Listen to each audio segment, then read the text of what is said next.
Incline your ear to me, and come to me, and here your soul shall live. And I will make an everlasting covenant with you, the sure mercies of David. And indeed I have given him as a witness to the people. That's what Jesus Christ was. He was a witness to us. And he started going around to different cities and different towns. My wife and I was doing that when we came here all the way from Texas. But when we were living in our car, going around preaching the gospel, going to different areas in Orange County, everybody looked at us like we were crazy. My wife and I kept telling them, if you knew how much God really loved you, you would take this word and hear everything we're saying serious. God has opened my ear. I'm paying attention to all the things going on. If you look at how people are suicidal, they're lovers of themselves, they're chasing money, they want to go viral on social media. All these things that you seek and you desire and you lust for, none of that is truly fulfilling and sustainable. Jesus says that everything in this world, everything on this earth, everything in California, everything in Orange County, everything in Irvine, it will all crumble and pass away. It's going to be a day when none of this stuff that we lust and we chase and we desire is going to be here, but Jesus is. His crucifixion happened over 2,000-3,000 years ago and it's still relevant to this day.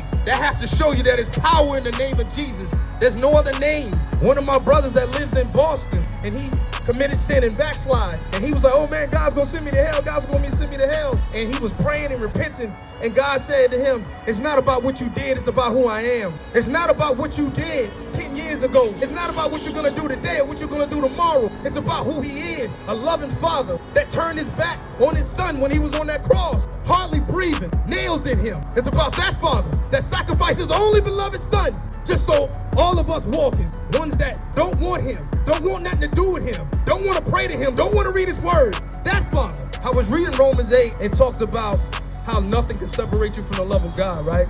No matter how many times you've been persecuted, you've been accused of something, you've been lied on, you've been mocked, you've been cheated, it says nothing can separate you from the love of God. And I was just thinking about that, like, nothing can separate you from the love of God. The Holy Spirit pointed out to me, Will, look at your life these last 5 years. Look at everything you've been through. Are you still not following me? Are you still not serving me? Are you still not preaching my word? I said, yeah. Did anything separate you from me? I said, no. Then he said, you understand. No matter what you go through, if you truly love God, no matter what you go through in life, homelessness, bankruptcy, your spouse cheating on you, one of your kids addicted to drugs, it says nothing can separate you from the love of God. And that's what he wants for each and every one of us. No matter what we go through, no matter what we have or don't have, nothing should separate us from him. And I want to let you know Jesus is here. And God's saying, seek me now while I may be found. Seek the Lord now while he may be found.